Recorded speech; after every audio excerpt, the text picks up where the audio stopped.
The prejudiced officer. Rick Sanders had always been the picture of authority in the eyes of his colleagues and the community he served.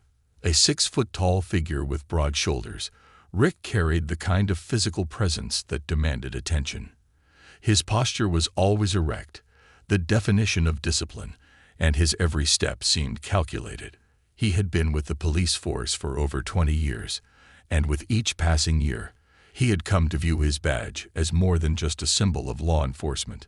To him, it was a representation of control, of power, and of unwavering belief in his ability to dictate the terms of the world around him. With short cropped blonde hair that had started to gray at the temples, Rick exuded an air of experience. The lines etched into his face were a testament to the many years spent patrolling the streets, dealing with everything from petty thefts to violent crimes. But it was more than just the years on the job that had shaped him. It was the hardened perspective he had developed over time. His worldview was one that had been steeped in biases, the result of years of unwarranted power and unchecked authority. Rick believed the world could be divided neatly into two categories: the law-abiding and those who broke it. And, in his mind, the law-abiding citizens often looked a lot like him: white, strong, and decisive. But Rick's views were not just the result of his experiences on the job. They were a product of the culture he had grown up in, the values passed down to him from his family, and the camaraderie he had shared with other officers who, like him, believed they were part of an exclusive group meant to enforce order. He had grown comfortable in his role, and as time went on, his sense of superiority only deepened. His jokes, often crude and borderline offensive, were accepted by his peers because, in his mind, he was just telling it like it is. He thought of himself as someone who could handle anything, someone who knew exactly how to keep people in line. One morning, after a routine patrol, Rick found himself pulling into the parking lot of a local diner for a cup of coffee. His day had started just like any other, but things were about to take an unexpected turn. As he stepped out of his cruiser, he noticed a man standing by a shiny black SUV. The man was tall and well-dressed, wearing a sleek suit that contrasted sharply with the rugged surroundings of the diner. His demeanor was composed, as if he belonged there, a stark contrast to the more familiar faces Rick was used to seeing in this neighborhood. Rick's instincts flared immediately, but they weren't guided by evidence. No, they were guided by assumptions, prejudices that had been ingrained in him for years. The polished suit, the confident posture, all of it seemed out of place. In Rick's mind, this man wasn't just out of place. He was an anomaly, someone who had somehow managed to infiltrate a space that didn't belong to him. The thought struck Rick like a light bulb, and he felt the need to assert his control over the situation. His thoughts spiraled down a dangerous path, and before he could stop himself, the words slipped from his mouth. "Hey, monkey," Rick muttered, his voice dripping with disdain. The insult was out before he could even think about its weight, and for Rick, it felt almost natural, like a reflex. He didn't pause to consider what it meant or who might be listening. To him, it was a way to put someone in their place, to remind them of who held the power in this neighborhood. Rick took a few steps toward the man, his chest puffing out as he prepared to assert his authority. The man, standing motionless by his vehicle, didn't react.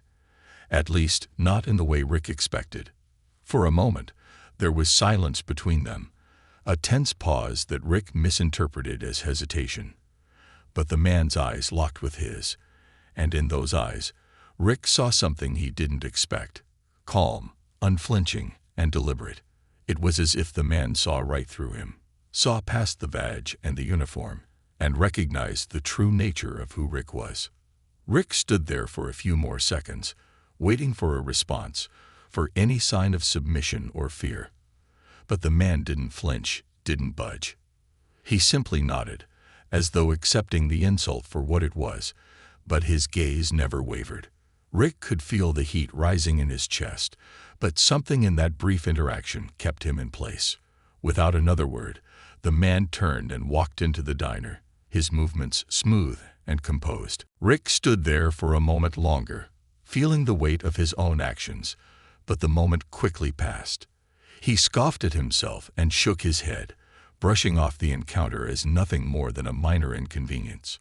After all, this was his world. He controlled it, didn't he? The thought lingered for a second before he turned to head into the precinct, his mind already drifting to other matters.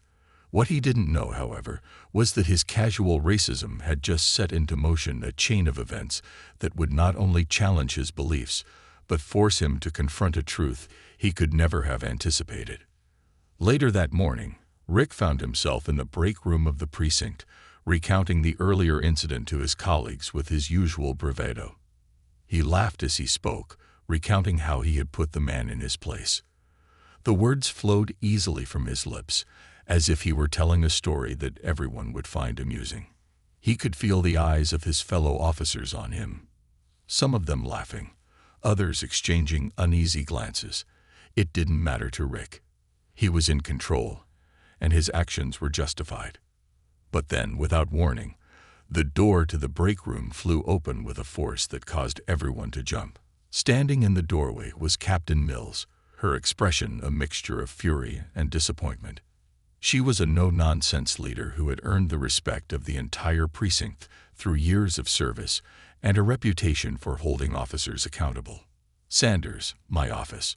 "Now," she barked, her voice cutting through the tension in the room like a knife. Rick's bravado faltered as he straightened up, trying to maintain his composure. He had learned long ago to keep his cool in the face of authority, but the edge in Mills' voice was enough to make him pause. His colleagues fell silent as Rick followed the captain out of the room, his mind racing. What could this be about? Was it the joke? Had someone overheard him? The walk to Captain Mills' office felt like an eternity. When they finally arrived, Mills slammed the door shut behind them with such force that it rattled the blinds on the windows. Her gaze was cold, and when she spoke, her words were sharp and deliberate. "What the hell did you do this morning, Sanders?" she demanded, her voice low but filled with an unmistakable fury. Rick blinked, confused. "What are you talking about, Cap?" Mills leaned forward, her eyes narrowing. "I just got off the phone with City Hall. You harassed a man outside a diner and called him a monkey. Do you have any idea who you were talking to?"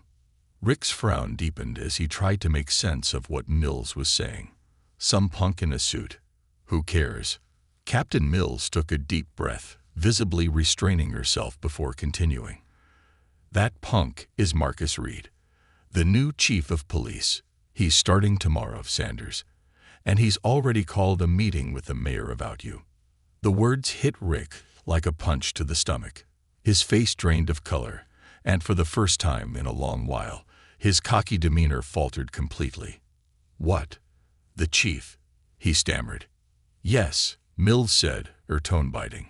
"And if you want to keep your job, I suggest you fix this. Fast." The weight of the situation settled over Rick like a heavy blanket. His confident facade cracked, and for the first time in his life, he realized that his actions had consequences far beyond what he had ever imagined. But the true reckoning was just beginning. The reckoning. The next morning, Rick Sanders stood outside the door to the new chief of police's office, his palms sweating despite the cold morning air that filtered through the precinct.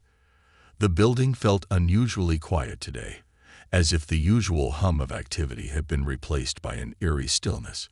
His footsteps echoed through the long hallway, amplifying his nervousness with each stride. He had been in the precinct for over 2 decades, but today, the walls felt like they were closing in on him. This was different. He wasn't just facing his captain now. He was facing the man who would soon hold the power to end his career. Rick had spent the night thinking about what had happened. The insult, the fallout, the look in Captain Mills' eyes when she told him about Marcus Reed. It all replayed in his mind over and over, like an endless loop that he couldn't escape. He had tried to justify his actions at first, to dismiss them as nothing more than a joke, a slip of the tongue, or even an unfortunate misunderstanding. But deep down, Rick knew the truth. He had crossed a line that couldn't be uncrossed. He had exposed a part of himself, his bias, his prejudice, that he had spent years trying to bury under the guise of authority. And now, the consequences of that moment were staring him in the face. As Rick stood before the door to Chief Reed's office, his mind raced with possible outcomes. Should he apologize right away, beg for forgiveness, and hope that his years of service would count for something? Should he try to justify himself, to explain away the hurtful words he had spoken? But no matter how he turned it in his mind, nothing seemed like the right answer. Every option felt like it would leave him vulnerable, weak, even. And that was something Rick Sanders had never been. Vulnerability wasn't a luxury he could afford, not in his world. The door in front of him creaked open, and a voice from within called, "Officer Sanders, come in." Rick took a deep breath, trying to steady his nerves before he walked in.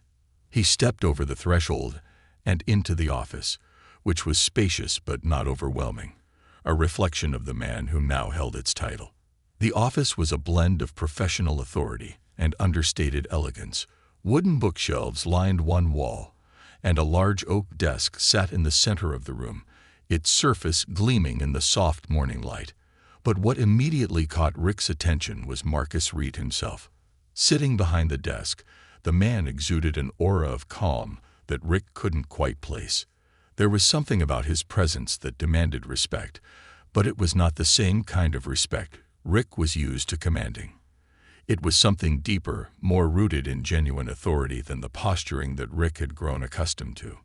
Marcus Reed was a man who knew exactly who he was.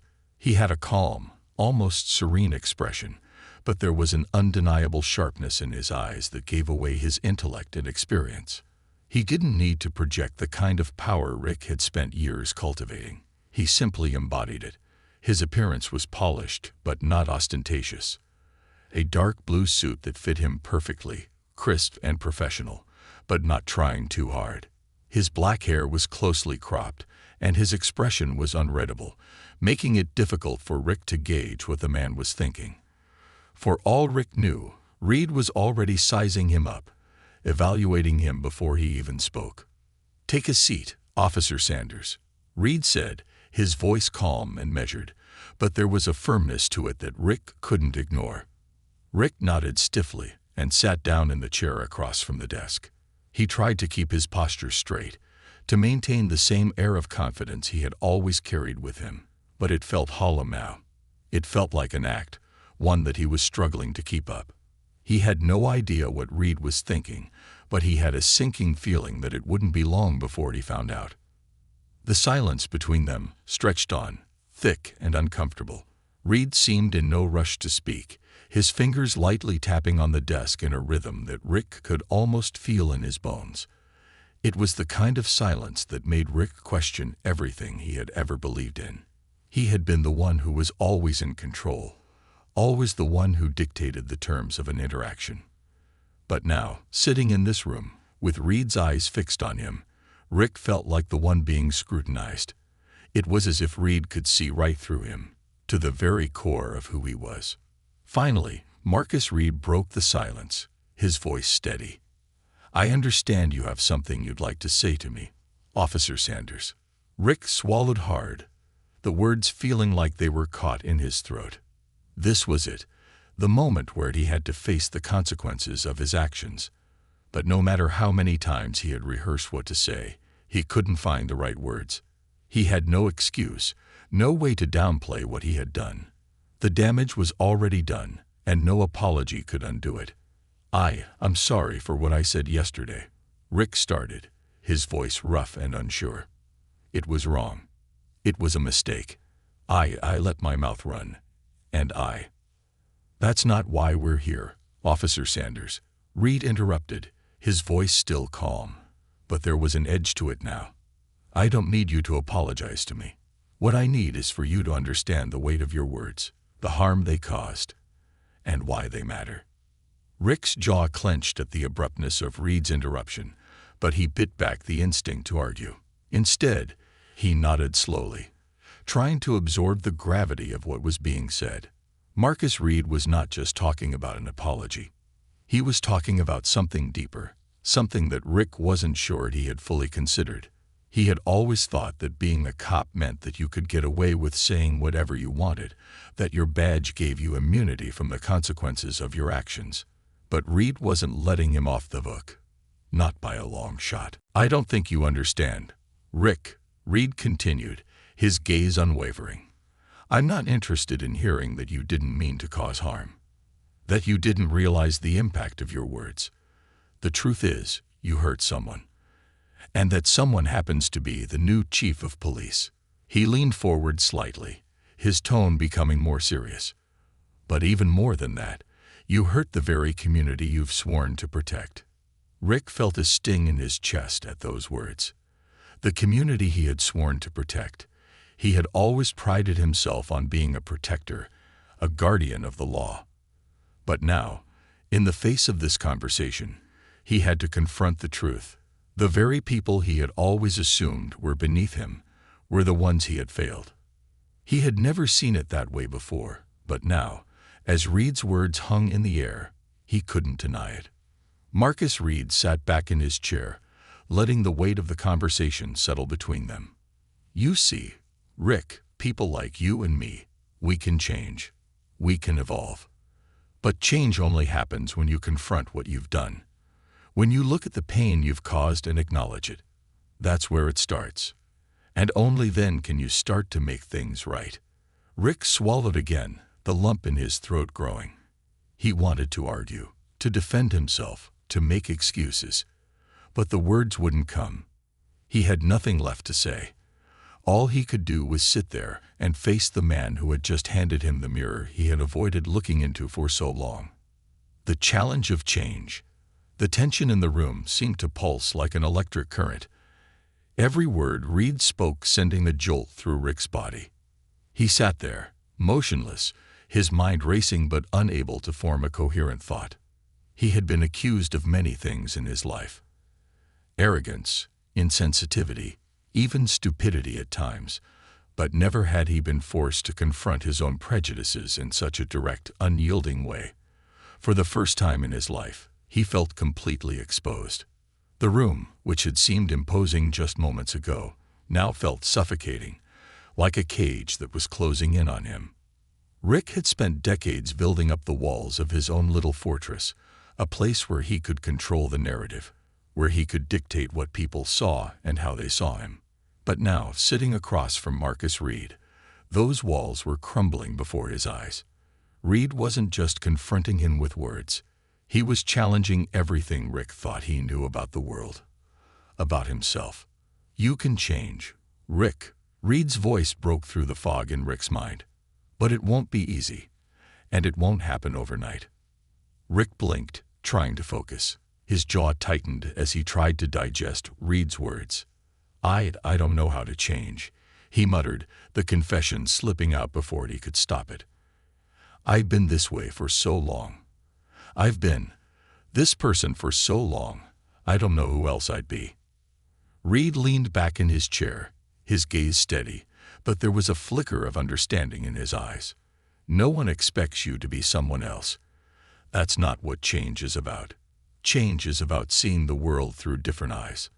It's about breaking down the assumptions that have been built over years and seeing people for who they truly are, not for the labels you've placed on them." Rick shifted uncomfortably in his seat. The words didn't sit well with him. He had always believed that people were who they were, shaped by their experiences and their choices. Sure, everyone made mistakes, but some mistakes were just part of who you were, right? Could he really change? Could he actually tear down the walls he had spent so long building? "Change doesn't happen by just sitting here, Rick," Reed continued, his voice firm. "You don't get to ignore the people you've hurt and call it growth. You have to do something. You have to show people that you're willing to make things right." Rick's gaze dropped to his hands, clenched tightly in his lap. His palms were slick with sweat. What Reed was asking of him felt impossible. He had never been one to back down from a challenge. But this was different. This was about more than just fixing a mistake. It was about dismantling an entire worldview, an identity that had been constructed over decades. But how? Rick's voice cracked, the weight of his question heavy in the air. How do I even start? Reed didn't hesitate. He had seen this moment before, had guided many others through similar reckonings. He knew that change was never a straight path. It was messy, uncomfortable, and often filled with setbacks. But he also knew that it was possible. If Rick was willing to put in the work, if he was willing to confront the darkness within himself, there could be a path forward. You start by listening, Reed said simply, his tone measured. You listen to the people you've ignored. You listen to the people you've hurt. You hear their stories, their pain, their experiences, and you let that change you. Rick felt a knot tighten in his stomach. He had never been much of a listener. He was used to talking, to making decisions, to acting as the authority. The idea of listening, really listening, was foreign to him. He had always assumed that he already knew what people needed.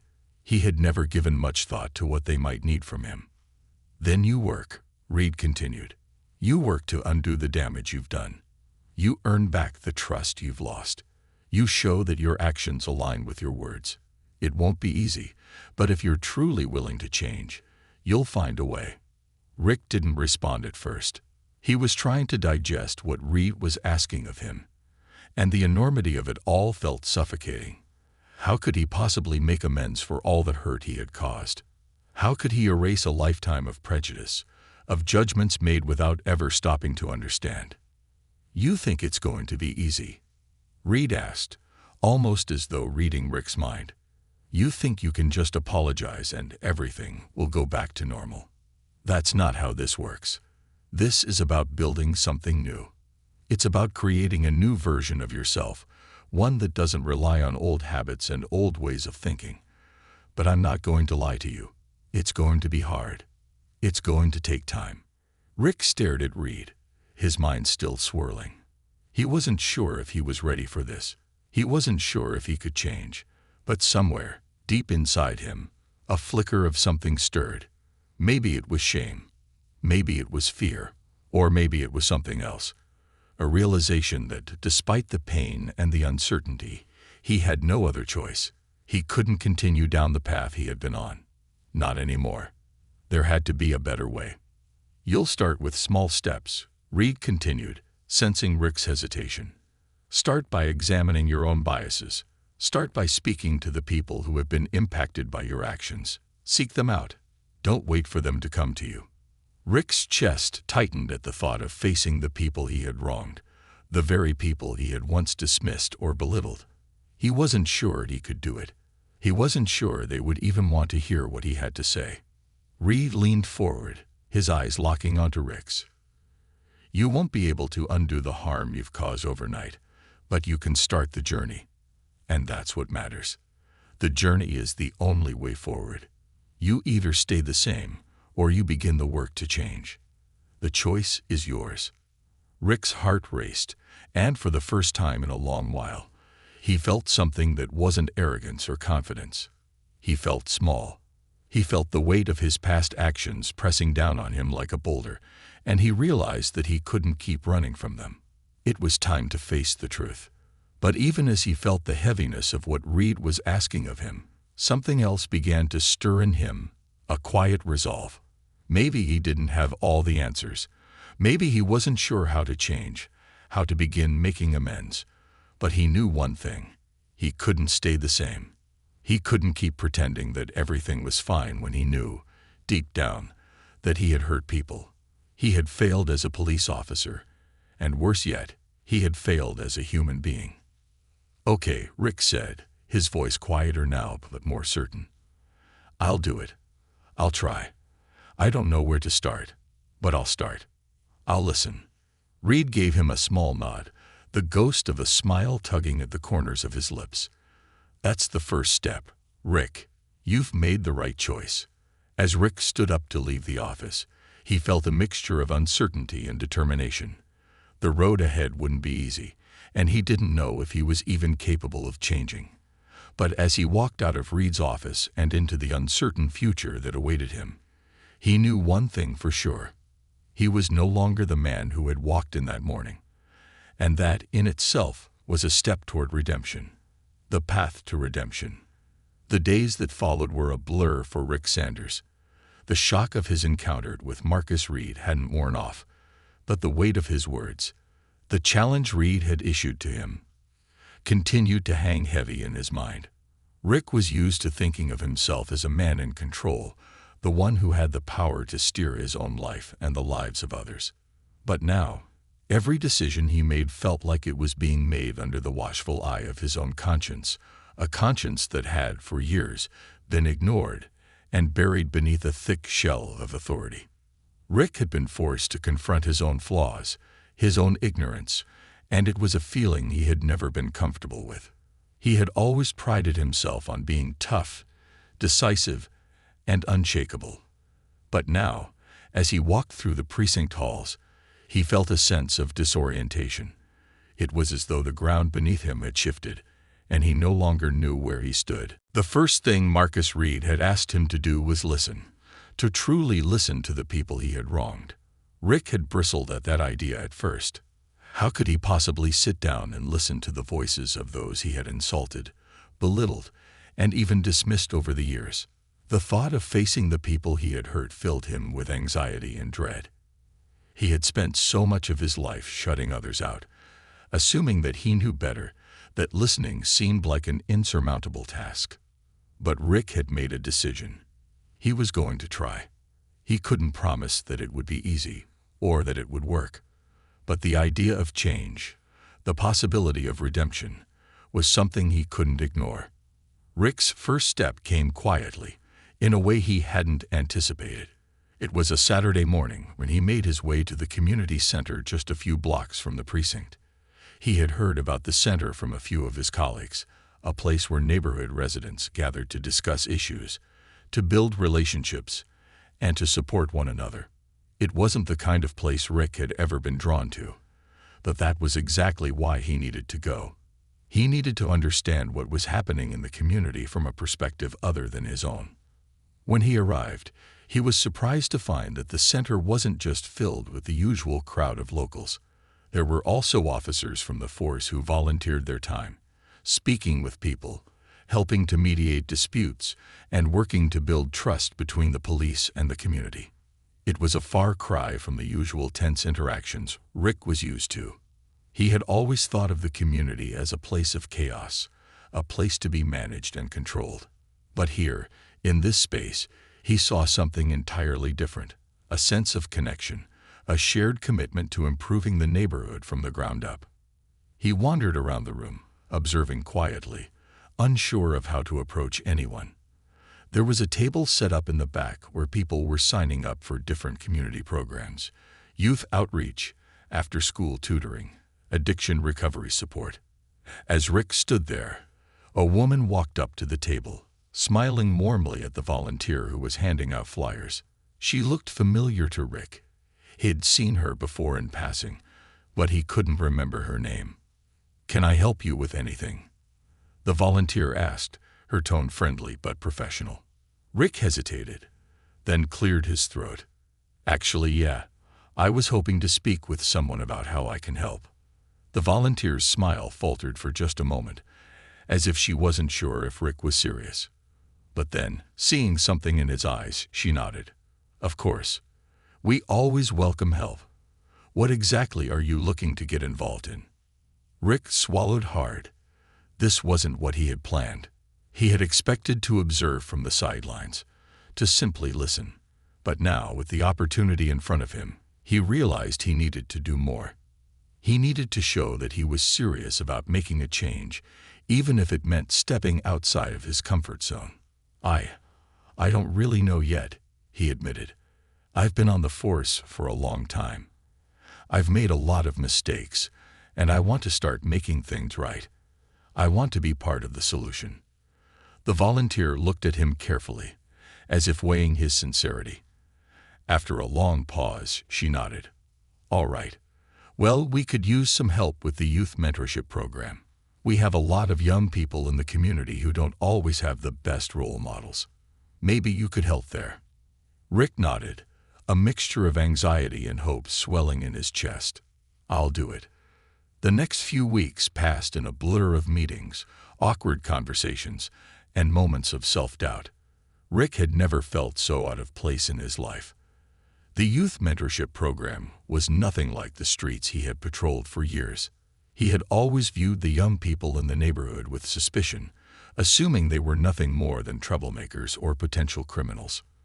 But now, as he worked with them, he began to see something different: potential, ambition, and dreams that were all too often ignored by those who were supposed to protect them. His first mentoring session was with a young man named Tyrone, who was 16 and had been in and out of trouble with the law.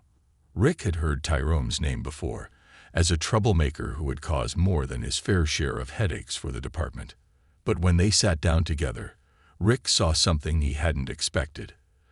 A kid who was just looking for a way out, a way to break free from the cycle of violence and poverty that had plagued his life. They sat in a small room at the community center, Rick on one side of the table, Tyrone on the other.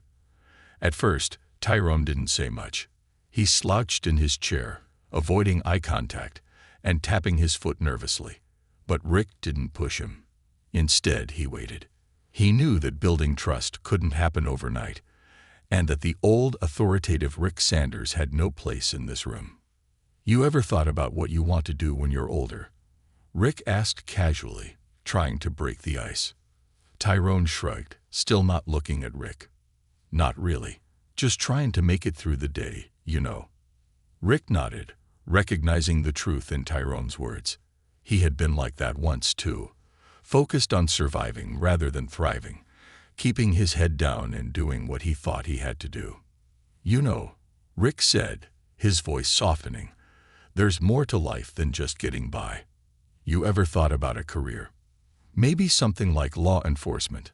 I know it's a weird thing to ask, but—" Tyrone's eyes flickered with surprise, but he didn't respond right away. Rick waited, giving him space to think. After a long pause, Tyrone looked up, his eyes wary. "You mean, like a cop? You really think I'd be good for that?" Rick leaned forward, his gaze steady. "I don't know you well enough to say what you'd be good at, but I do know this. You're not defined by your past. You can choose what you want to do with your future. And if law enforcement isn't the right path for you, then that's okay. But I think you've got a lot more in you than you realize." For the first time, Rick saw a flicker of hope in Tyrone's eyes, a spark that hadn't been there before. Tyrone didn't say anything more that day, but the conversation had planted a seed, one that Rick hoped would grow into something meaningful. As the weeks passed, Rick continued his work with the mentorship program. He still struggled with his own biases and insecurities, but slowly he began to build relationships with the young people he worked with, and in turn, they began to open up to him, sharing their dreams, their fears, and their struggles in ways Rick had never imagined. It wasn't easy. Every day, he had to confront his own shortcomings, to acknowledge that he had once been part of the problem. But as he spent more time with these young people, as he began to listen to their stories and see them as individuals rather than stereotypes, Rick started to change. And in doing so, he realized that redemption wasn't about erasing the past. It was about confronting it, learning from it, and working to make things right, one step at a time. By the end of the month, Rick had made more progress than he had ever thought possible. He had started to form real connections with people he had once dismissed, and he had begun to see the world from a perspective that wasn't shaped by bias and fear. It wasn't perfect. There were still moments when old habits reared their ugly heads, but Rick had taken the first steps on a journey he couldn't turn back from. And as he looked out over the city, standing by the same diner where he had first encountered Marcus Reed, he realized that the work was only just beginning. But for the first time in a long while, he felt something he hadn't felt in years: hope, the weight of reflection. The next few weeks unfolded in a slow, steady rhythm for Rick Sanders, each day a new challenge, each step a painful but necessary reckoning. The mentorship program was something he never imagined he'd become so involved in. It wasn't just the work itself, it was the reflection it demanded from him. Every young face he encountered, every story they shared, forced him to confront aspects of himself he had long buried beneath layers of bravado and arrogance. His entire worldview, built on years of hardened judgments and assumptions, was beginning to unravel, one interaction at a time. Rick had never really thought about it before, the lives of the people he served. Sure, he'd seen his fair share of crime, but to him, the criminals were simply the other, not people with backgrounds, struggles, and dreams. He had spent so many years in a bubble, surrounded by other officers who reinforced the same mentality. But now, standing in the community center or on the streets he had once patrolled with a sense of superiority, Rick was beginning to see the cracks in his own armor. Tyrone, the teenager he had mentored, was proving to be one of the most significant mirrors Rick had ever faced. When he first started, Tyrone was standoffish, dismissive even. The young man had seen too much of the world's darker side to trust easily, and Rick knew that. But Rick also knew that his role wasn't just to lecture or impose discipline. It was to listen, to show that he cared, not as an officer, but as a human being. Over time, Tyrone began to soften. He stopped assuming Rick was just another authority figure trying to control his life. Instead, he began to see Rick as someone who genuinely wanted to help. And slowly, they began to open up to each other. One afternoon, as they sat together in the small back room of the community center, Rick found himself sharing more than he had ever intended. He had been talking about his childhood, about the small town he grew up in, about the attitudes that had shaped him. At first, he hadn't meant to say anything personal. It was a defense mechanism, a way to avoid the deeper questions. But Tyrone had a way of pushing him, of asking questions that made Rick look inward. "You think people can change, Rick?" Tyrone had asked, his voice quiet, but full of curiosity. Rick paused, the question hanging in the air longer than he wanted. It wasn't an easy thing to answer. His entire life, he had believed in the idea of redemption for others. But now that he was standing at the edge of his own change, he wasn't so sure. Could he really change? Could he erase the biases that had been built into his worldview over the years? Or was it too late? "I don't know," Rick replied slowly, his voice lower than usual. I think people can try. But change isn't easy. It takes time, a lot of effort. And sometimes, it's not enough. You can start down that road, but there's no guarantee you'll make it to the end. Tyrone looked at him, his eyes serious. "You think you're trying?" Rick looked down at the table between them, the weight of his own words sinking in. "Yeah," he said quietly. "I'm trying." Rick's days had become a mixture of hard work and personal growth. When he wasn't working with Tyrone or the other young people in the community, he was in meetings, attending seminars, and reading material on implicit bias and de-escalation tactics. It was strange to him at first. This was the kind of stuff he had once scoffed at. He had always prided himself on being the tough cop, the one who didn't need all these touchy-feely methods. But now, as he sat in these training sessions, something inside him began to shift. He had to admit it. Maybe he had been wrong all these years. His interactions with his fellow officers were perhaps the hardest part of this transformation. They had all seen the change in him, and they weren't sure how to handle it. Some of them had questioned him outright. "What's with all this community stuff, Rick?" One of them had asked with a raised eyebrow. "You know that's not how we do things around here." Rick had heard the whispers, the skeptical looks. He knew that many of his colleagues believed he had lost his edge, that he was no longer the officer they had once respected. He could see it in their eyes, an undercurrent of judgment that stung more than he had anticipated. It was easier to stay in the comfort of old habits, to fall back on the way things used to be. But Rick knew that doing so would be a betrayal of everything he was trying to build. He couldn't go back to the man he was.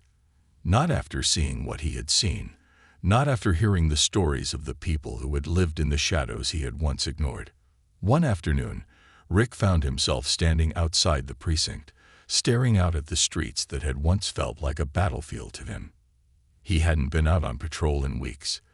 Instead, he had been spending his time at the community center, building relationships, listening, learning. It was strange, but it felt right.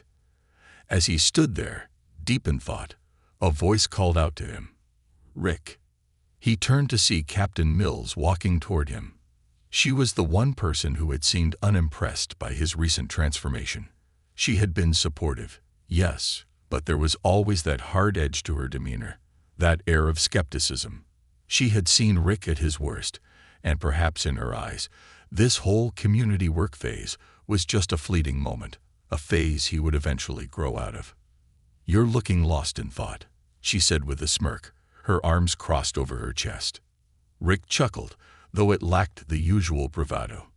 "Yeah, I guess I am." Mills looked at him for a moment, her gaze thoughtful. "You're really doing this, huh? The whole change thing?" Rick nodded. "Yeah, I think I am."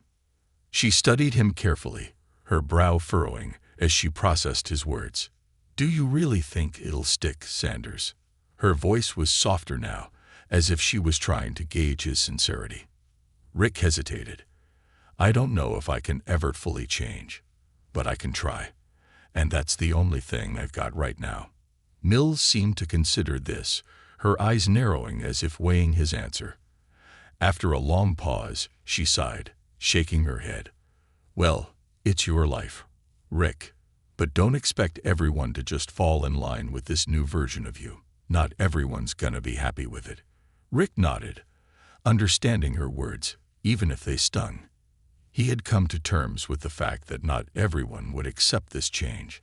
He wasn't doing this to earn anyone's approval. He was doing it for himself, to rebuild what he had broken and to build something better from the ruins. It wasn't long after his conversation with Mills that Rick was assigned to a case that would test him in ways he hadn't expected. A string of robberies had hit the area around the community center, and tensions were running high. Rick's instincts told him that this was going to be a volatile situation. Old habits wanted to kick in, his desire to control the situation, to act quickly and decisively without considering all the factors. He found himself slipping back into that old mindset, one that demanded immediate results. But as he prepared for the investigation, Rick paused. He had learned something during his time at the community center, about patience, about listening, and about understanding. He couldn't approach this case with the same heavy-handed tactics he had used in the past. Not this time. As he arrived at the scene, he took a deep breath, grounding himself before walking into the fray. He didn't have all the answers, but he knew one thing. If he was going to prove that he had changed, he had to approach this case differently. He had to prove to himself and to the community that he was capable of being a different kind of officer, a better one. As Rick stepped into the investigation, he made the conscious decision to focus on de-escalating tensions first, listening to everyone involved, and assessing the situation carefully before acting. He wasn't going to let his old self dictate his every move. It was a small victory, but a victory nonetheless. And as the day wound down and he reflected on the case, Rick felt a sense of peace. He hadn't solved all the problems, but he had made a step in the right direction, a step that might, one day, lead to the redemption he was seeking. In the end, Rick Sanders knew that change wasn't something that could be measured by one moment or even one case. It was a long, arduous journey that demanded daily work and reflection. But for the first time in his life, Rick felt that he was moving in the right direction, even if it meant walking a path that was far different from the one he had always known. Confronting the past, Rick's journey of change was far from linear. Some days, it felt like he was walking forward in the dark, unsure of the next step, only able to hope that the path would eventually become clear. Other days, he felt like he was making progress, a small victory here, a moment of growth there. But on the worst days, the weight of his past mistakes, of the person he had been, threatened to crush him. There were nights when he lay awake, staring at the ceiling, wondering if he would ever be able to truly make amends for the damage he had caused. It was an exhausting and humbling process, one that pushed Rick to the limits of his patience and his resolve. It was on one of these difficult nights that Rick received a phone call that would change everything. He had just finished a long shift, his mind still buzzing from the day's events. The case he'd been working on had finally been resolved, and while he was proud of the work they had done, he couldn't shake the feeling that he was still missing something. Despite his efforts to change, to listen, and to be more compassionate, something still gnawed at him. He hadn't fully confronted the damage he'd caused, and until he did, he wasn't sure if he could truly move forward. Rick stared at the phone screen as the name on it registered in his mind. Marcus Reed. A surge of anxiety hit him in that moment. It had been weeks since their last conversation, and despite his ongoing efforts to prove himself, Rick couldn't shake the fear that Reed might see through the changes he was trying to make. That Reed might still view him as the same prejudiced officer who had insulted him outside the diner. Despite everything Rick had done, he wasn't sure if he was truly redeemable in Reed's eyes. With a deep breath, Rick answered the phone. Captain Sanders. Reed's voice came through the line, calm and measured. I need to speak with you about something important. Can we meet tomorrow afternoon? Rick's heart sank. Of course, Chief. I'll be there. The next afternoon, Rick arrived at Reed's office, his palms damp with anxiety. As he walked through the halls of the police station, he couldn't shake the feeling that this meeting would be a reckoning of sorts.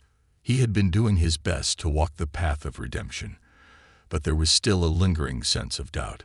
He hadn't yet confronted the full extent of the damage he had caused, and he wasn't sure how much further he could go without completely losing the person he had once been. When he stepped into the office, Reed was sitting at his desk, looking over some paperwork. He didn't immediately acknowledge Rick's presence, which made Rick's nerves spike even more. The silence between them was thick, heavy with the unspoken tension of the moment. After a few moments, Reed looked up, his gaze steady and unflinching. I've been watching your progress, Rick, he said, his voice neutral but not without a hint of something deeper. And I'm impressed by the work you've done in the community. You've been a lot more involved than I thought you would be. Rick nodded, unsure of where the conversation was heading. He wasn't used to receiving compliments, especially not from someone like Reed. The praise made him feel both proud and uncomfortable, as if he wasn't quite ready to accept it yet. I've been trying, he said quietly.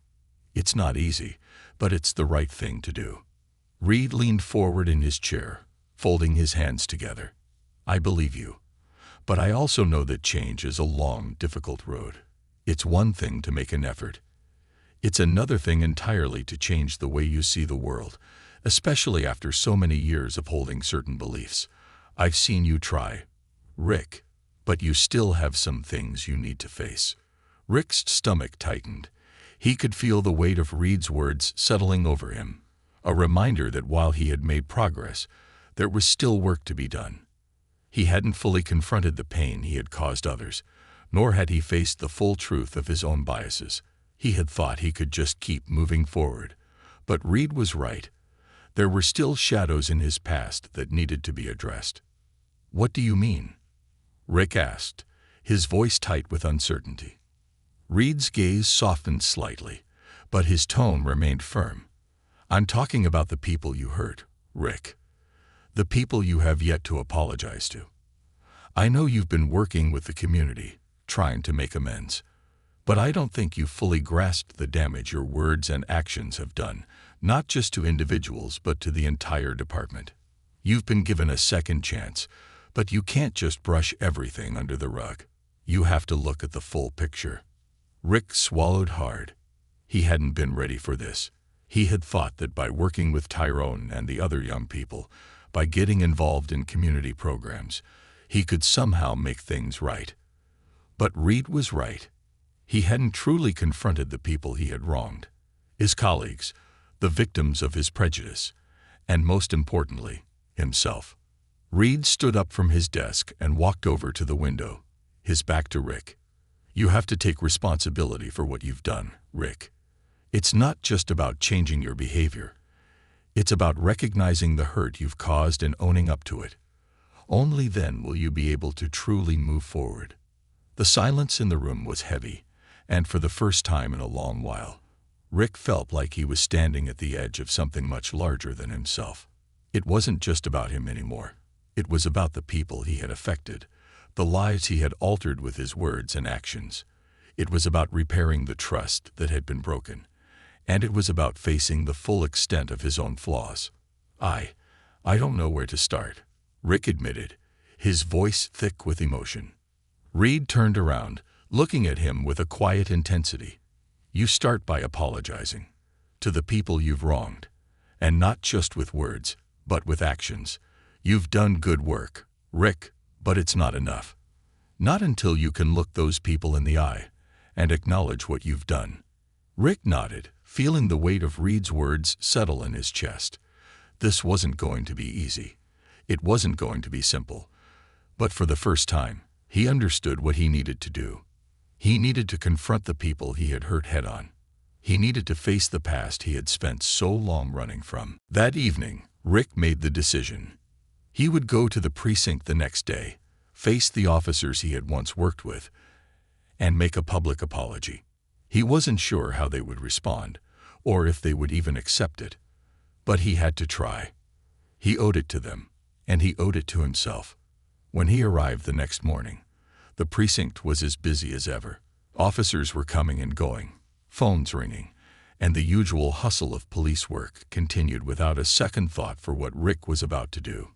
He stood at the door of the briefing room, his hand resting on the handle, his heart pounding in his chest. He had no script, no rehearsed lines. He wasn't sure what he was going to say, but he knew that the only way to make things right was to be honest. Rick stepped into the room, and for a moment, everything seemed to stop. The officers who were gathered around the table turned to look at him, and a tense silence fell over the room. His stomach turned as he realized that this wasn't going to be easy. These were the people who had once respected him. But now, after everything that had happened, he wasn't sure where he stood with them. He took a deep breath, steadying himself before speaking. "I need to say something. Something I should have said a long time ago." He paused, looking around the room at the faces of his fellow officers. "I've been wrong. I've hurt people with my words, my actions, and my attitudes. And for that, I'm sorry. I've been prejudiced, and I've let that affect my work, my relationships, and my duty as an officer. I've spent years thinking I had the right to judge people without understanding them, and I've realized that I was wrong." The room was silent as Rick continued. "I'm not asking for your forgiveness. I'm asking for a chance to prove that I can do better.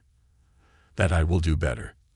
I'm committed to making things right, starting with the people I've wronged."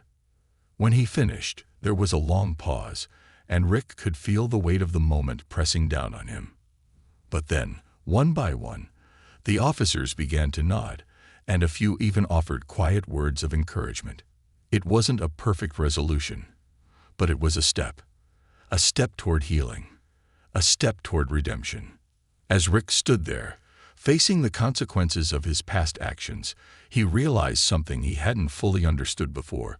Redemption wasn't a singular moment. It was a series of steps, each one small, but each one a testament to the work he was willing to put in to change, not just for himself, but for the community he had once failed.